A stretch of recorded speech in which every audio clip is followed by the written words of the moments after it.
Bonjour à tous, alors nous allons parler dans cette vidéo de deux ensembles de nombres, ce sont les rationnels et les réels, ce sont deux catégories de nombres en quelque sorte.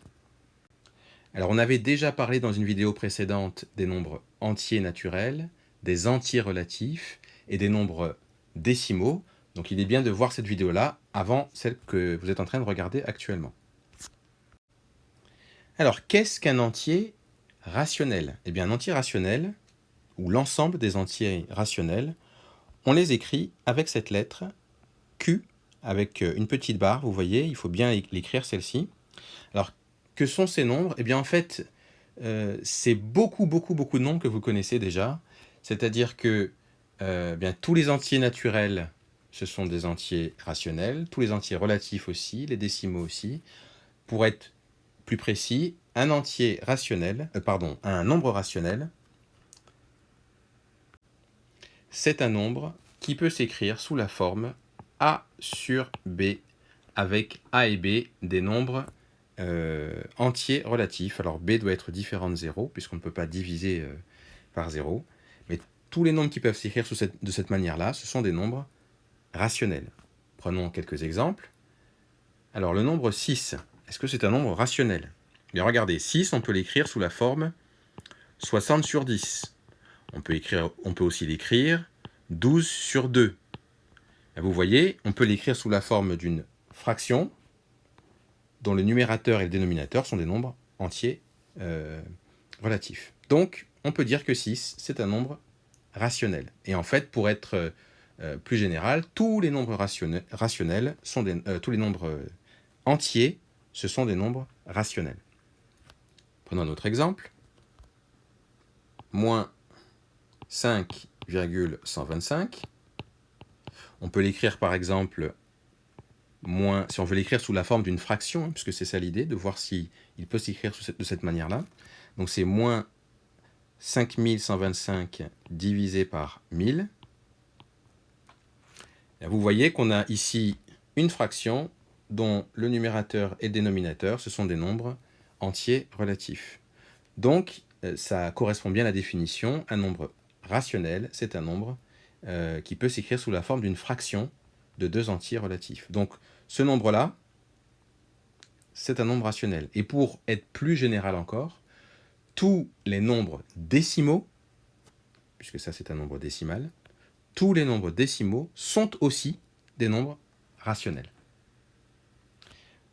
Dernier exemple que l'on peut considérer, le nombre 4 sixièmes, qui est égal environ, qui est égal à 0,66666 de façon infinie.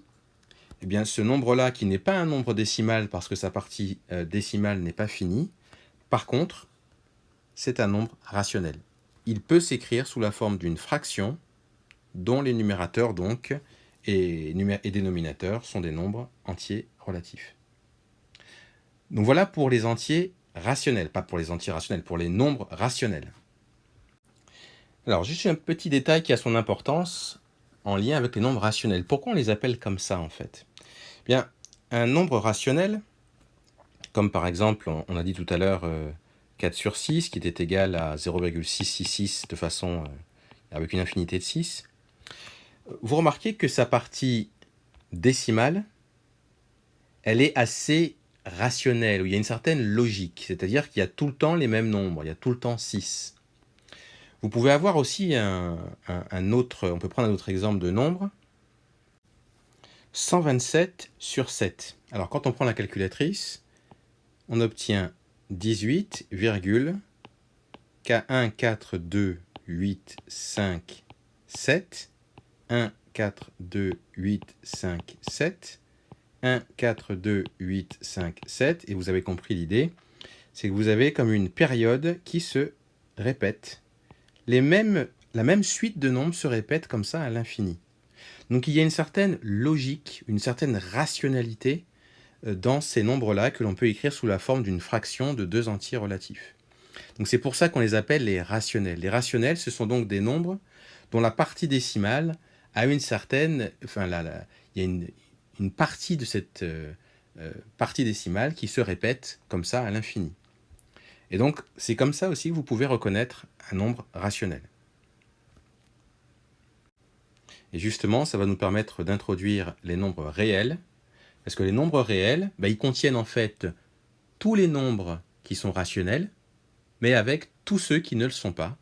Enfin, tous ceux, en tout cas en seconde, hein, tous ceux que vous connaissez qui ne sont pas rationnels, c'est-à-dire dont la partie décimale n'a pas a priori de logique, entre guillemets. Par exemple, le nombre pi. Il n'y a pas de, a priori, il n'y a pas de logique dans la manière dont les décimales du nombre pi sont organisées. A priori, il n'y en a pas. Racine carrée de 2, si vous le prenez aussi, c'est pareil. Ce sont des nombres qui sont irrationnels. On dit qu'ils sont irrationnels. Donc en fait, les nombres réels, c'est l'ensemble des nombres qui sont à la fois rationnels, mais aussi les nombres qui sont irrationnels, comme pi, racine de 2, et d'autres nombres. Alors, de façon plus rigoureuse, on les définit ainsi. Si on considère une droite avec munie d'un repère OI,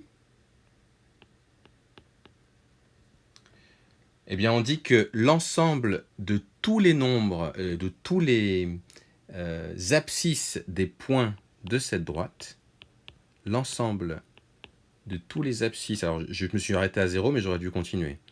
L'ensemble de tous les abscisses, sans exception de cette droite, forme un ensemble qui s'appelle l'ensemble des réels. En gros, en seconde, les réels, c'est tous les nombres que vous connaissez. Tous les nombres que vous connaissez sans exception.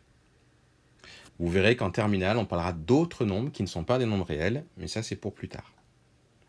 Alors, comme on l'a dit tout à l'heure, l'ensemble des rationnels, eh bien, ce sont des nombres qui peuvent s'écrire sous la forme d'une fraction de deux nombres relatifs, entiers relatifs, et les réels, eh bien, c'est en gros tous les nombres que vous connaissez, c'est-à-dire tous les nombres qui correspondent aux abscisses des points de cette droite, ici, menue d'un repère OI. Donc on peut dire, comme dans la vidéo précédente, que l'ensemble des rationnels, il est inclus, il est à l'intérieur de l'ensemble des réels. Ensemble des rationnels, il est à l'intérieur des réels. Donc voilà ce que vous deviez savoir sur les ensembles de nombres.